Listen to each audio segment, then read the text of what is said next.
What's going on, guys? Welcome back. This is Rodrigo, founder with Asheville Real Estate News. Really excited about the episode that we're going to have today. We're going to talk about mortgages here in Western North Carolina, but we're also going to dive into the story of somebody who built a mortgage company, getting into the mortgages right in 2008 and looking back as to where we are now, so 10 years later, and how that story has gone from multiple state lines and just growing an office and just being really involved here in the local market. So we're going to get into that. We're also joined by one of his associates who's a local here to Western North Carolina. So we're going to have a wealth of knowledge talking about real estate, mortgage, lending, interest, etc. And so if you have any questions, make sure to let us know in the comment or reach out to them after the show. We'll make sure to provide that information for you all so you guys can get these questions answered.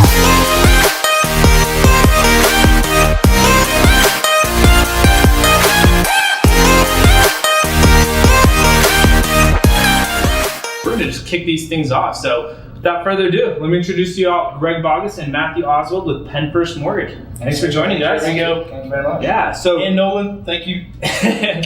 Nolan's a good idea on the camera, makes everything happen. So Greg, why don't we start off with you? I know we kind of go back a little bit, but for people who don't know you, what's the 30-second, 60-second life story and your perspective and how we met? Yeah.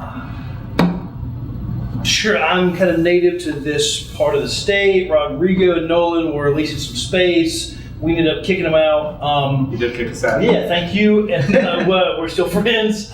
And so... in loving fashion, I might add. Yeah. I think we bet a little bit on football, soccer, and that's it. You're obviously local here. We talked about that. But why did you get into real estate? How did you get into mortgages, etc.? Sure. Keep it short. Yeah. Spent about 15 years prior in finance, and so kind of sold that company and had a good opportunity to be into this market. So it's fun. A lot of activity. There's a lot of, in my judgment, there's a lot of money coming into this part of the state. So I wanted to team up with a really good guy who's a lot smarter than me with this stuff. And so Matthew. That was good of a segue as So Matthew, I know we talked a little bit off camera, very briefly before we sat down, and you kind of mentioned, when you got into the mortgage business and everything. Can we have that recap and how you got from where home is to where home is now? Sure. I lived out in Denver, Colorado for about 13 years. Within that time period, again, I was in some property management career type scenario. I did a little bit of insurance work in the long-term care sector of the insurance industry. And then I started doing mortgages back in 2007.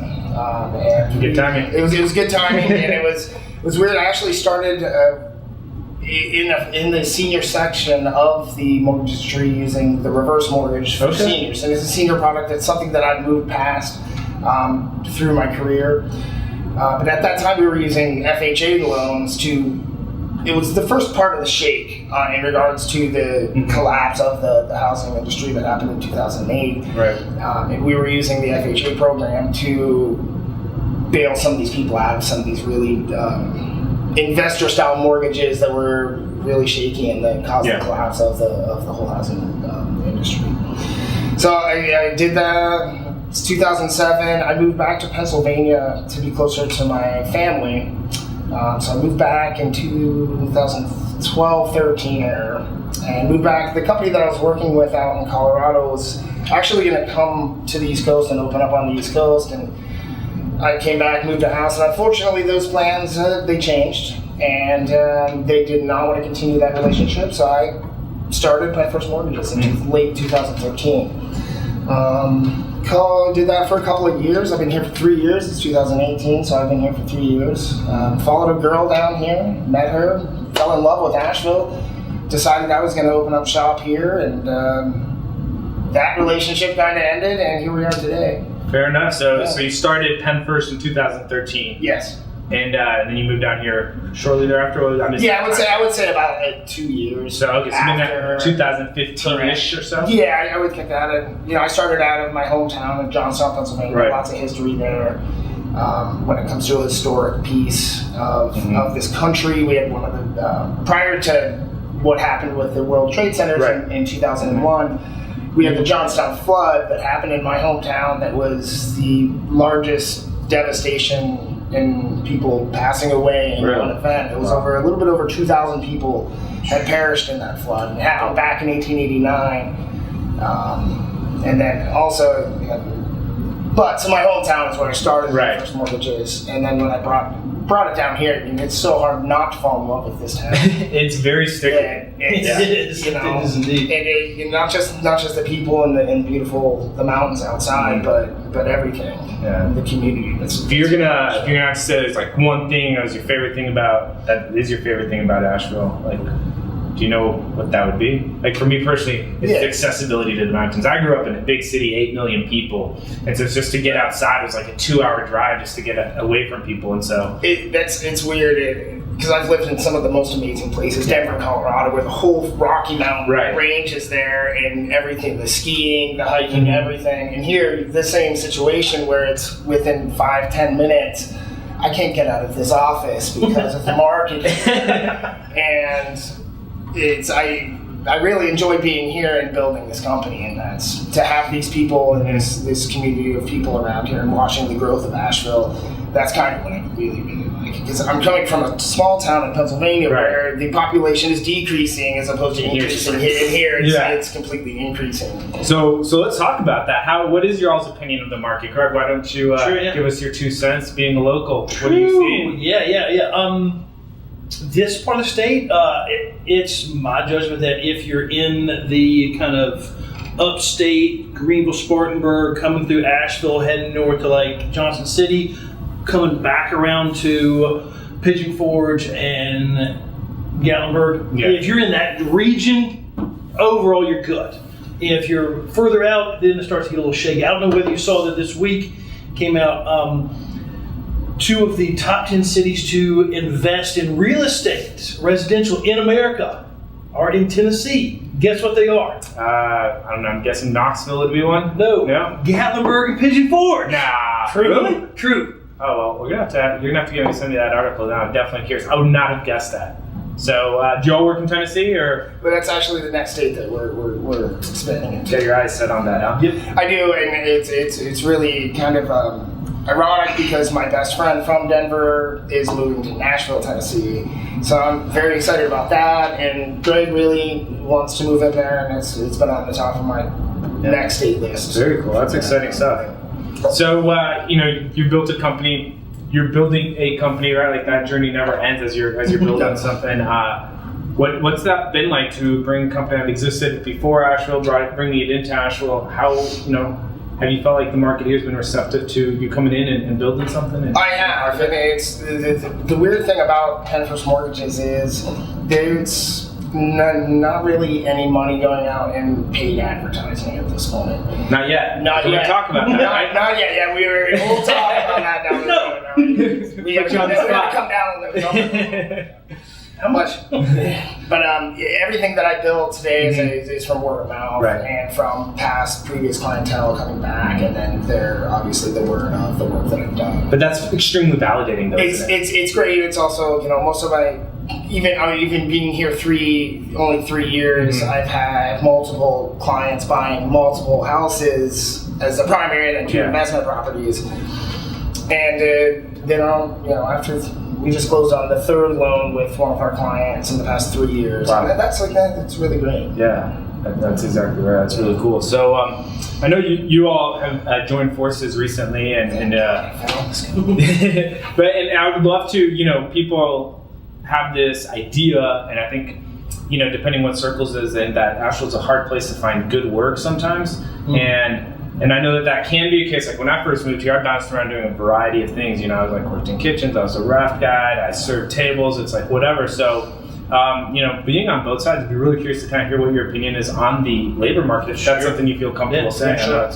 One thing I can see now, and we are seeing this growth and people moving into this community. And there's what I've noticed is normally that wouldn't be sustainable because the job situation here in Asheville is limited. Right.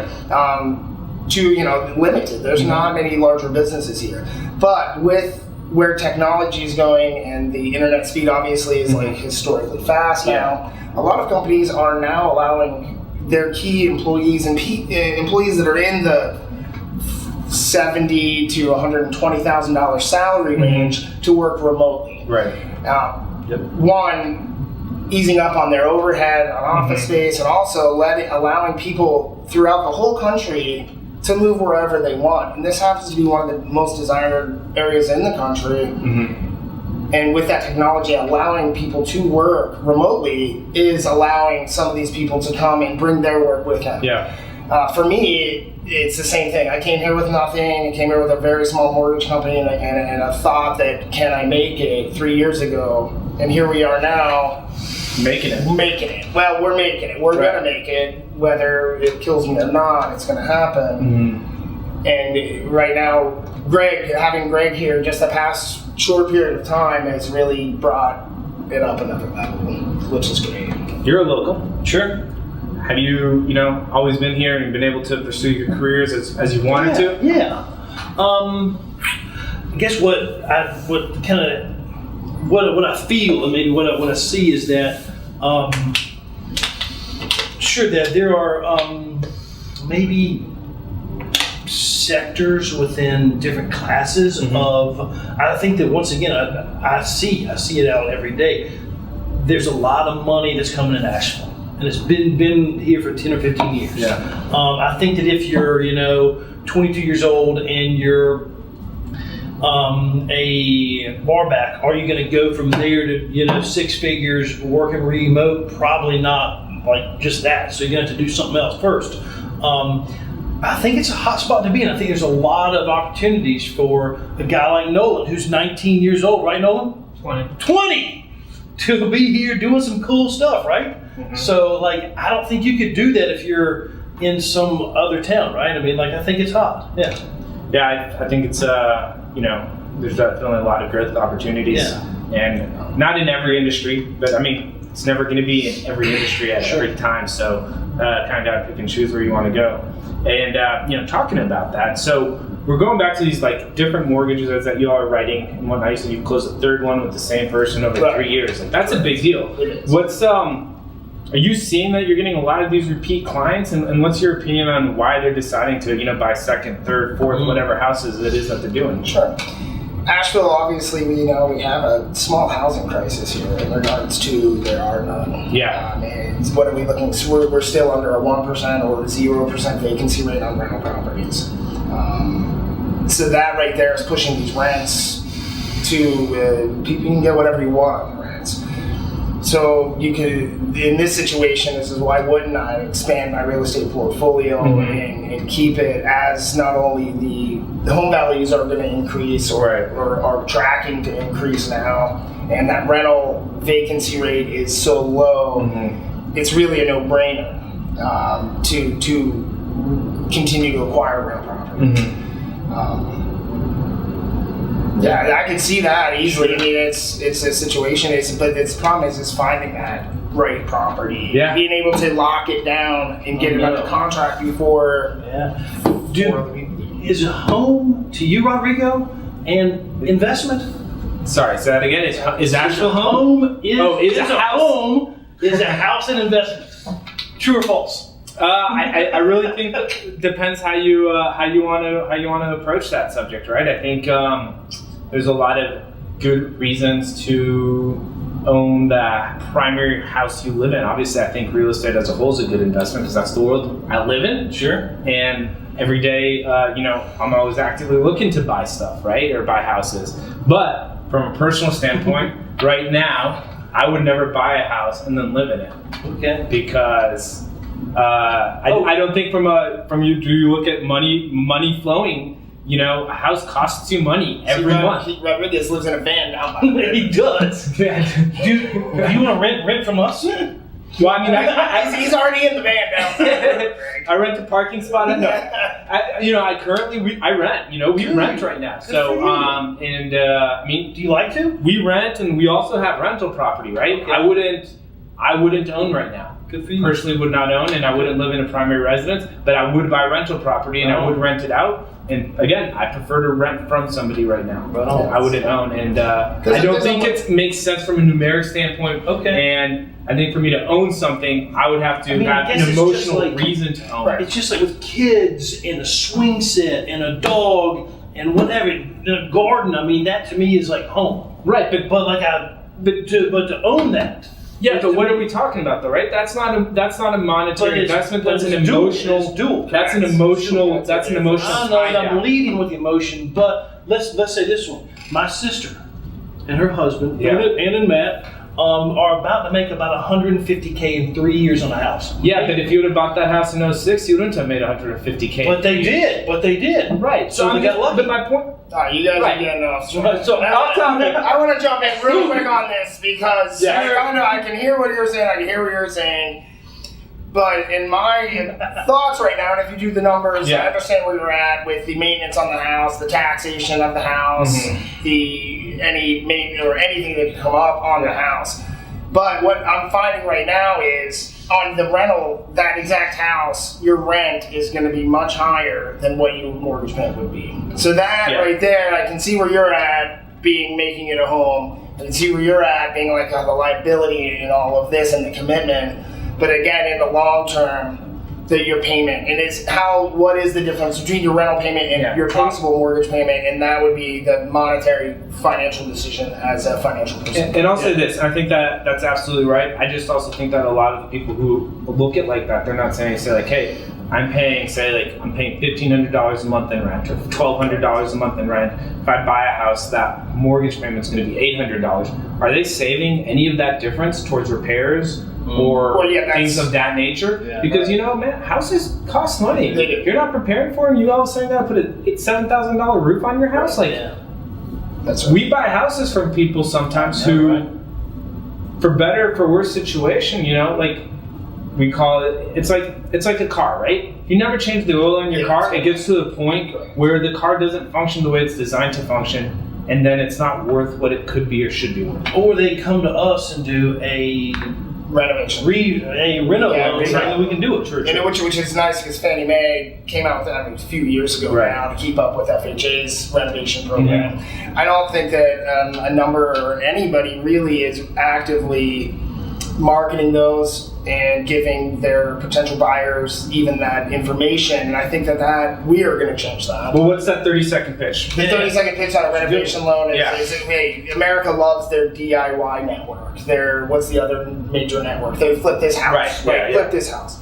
Well, most people think, I need to flip this house and my budget, I need this $50,000 in the bank to do all these renovations. That's not the case. You can get into one of those houses with 3 to 5% down with the purchase price and the total renovation cost using Fannie Mae's home style loan and go in there and say, all right, I go into this house, it looks like it should be torn down, but let's take this wall out and the realtor can picture it this way. Then you go and let's repair the roof immediately. You're almost buying into a house after that renovation loan closes and all the work is done. Something where you're not going to have to maintain. All that maintenance is deferred for 10 years because you just did it initially when you bought the house. You did the renovation. And it's not even done by you. It's done by the professional. Of course. Contract. Yeah. So I have a question on that. So would a renovation loan work for somebody who's looking to buy a house that wouldn't traditionally be financeable by somebody else? Like, say if there's no heat source. Exactly. That's so funny because I just took the call before you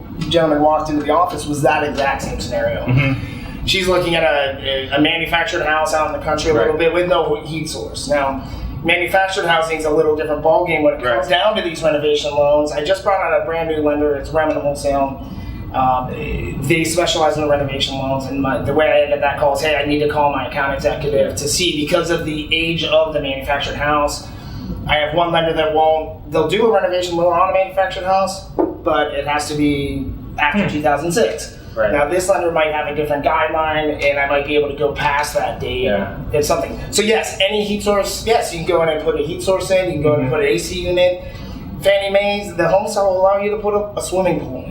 Wow. So the flexibility of Fannie Mae's renovation loan as opposed to the restrictive, I don't want to say restrictive, FHA's, there's a little bit more items that you can actually use. You can do. You know you want one. You know you want one, Rodrigo. So one of my mentors that that when I started coming up, I had a lot of conversations with. It was like, if you can never work with a bank in your life, you'll be doing a good thing. Right. From what I do, right? And like, would I work with a bank to get like my primary home? Maybe, right? I don't know. I don't personally necessarily. I'd be like cautious, but that's just because, for better or for worse, I could have been brainwashed. It's just been my approach for so long. But I know if I was going to go buy a house, I'd probably want to get a renovation loan, buy a house that I could fix up, because then arguably you're going to end up with more equity in it than otherwise, right? And you're also ending up with the home that you want. Exactly. And it's customizable. And those shows that are on the DIY network and whatever other network it is, HGTV, that's what I'm saying. They're great shows. And it's been a while since I've watched them, but I've got the kids at home and they're watching them now, so I've been finding myself going down in the basement when I get home, and I'm like, oh, you got to flip this house on. And I get excited again, because I'm like, then I start thinking. Mm-hmm. So, well, I really appreciate you all taking the time to sit down and talk. I've definitely enjoyed it.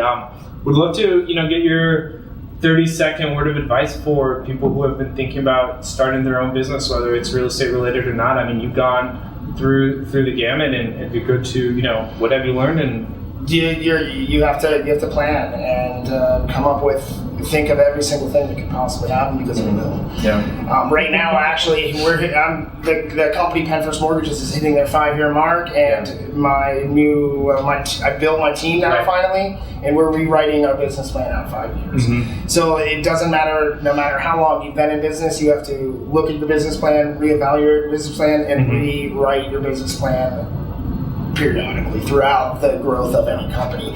And as any start. Don't be afraid, start. If it fails, it fails. Mm-hmm. If it takes off, it takes off. This might be my 5th business. It's the only one that took off. Right. And they were not related to mortgages at all. One was a hot dog cart business, one was a dog walking company. When I was in my 20s, here I'm at 41, and now I've been doing this for long enough where I said, all right, it's time for me to go ahead and have my own. Making it happen, right? Yeah. Awesome. And Greg, we would love to get your final thoughts on something. I know, obviously, seeing you in 2 different positions since we met, and I think at this point in time, it's really important you have to continuously reinvent yourself. Sure. Have you found that to be the case? And then absolutely, tips to end on that note? I think it's, for me, kind of the being open to the natural alignment of kind of like-minded people. Mm-hmm. And so I think that my roots, my kind of where my heart is in kind of a non-corporate structure. So we're not a bank. We're not corporate. Like, we don't have shareholders. We don't have folks to answer to. This is the guy, right? Like, if I have a question, hey Matthew, right? I mean, it's that easy. So that's right. As I said, in my judgment, we are here to serve. We're here to serve this region. I think that we both have large hearts for folks who may be first-time home buyer, folks who maybe are in a manufactured home and needing a new source of heat. I mean, we frankly bust our tails and are here most nights until really, really late, trying to do what we need to do. Awesome. Well, appreciate it, you guys, so much for joining us. What's the best way for somebody to reach out to you all and get more information about PennFirst? Yeah, email our website is one thing. All of our contact information is on the website, PennFirstMortgages.com. Awesome. Cell phones, obviously, are all listed there. Gotcha. Or come by. Or you can just stop 6th floor, under the Sky Bar, 615 at the Flatiron Building. Cool. All right, y'all. Appreciate it. Thanks so much. Guys, thanks so much for tuning in to another episode of Asheville Real Estate News. I hope you all enjoyed this episode as much as we enjoyed sitting around and talking about what's happening here in the area, real estate, mortgages, start up a little bit. So hope to see you on the next episode. If you found it useful, though, do us a huge favor. Head on over to iTunes, head on over to Facebook, and let us know how we're doing. Give us a comment, leave us a review, and see you guys next week. Take care.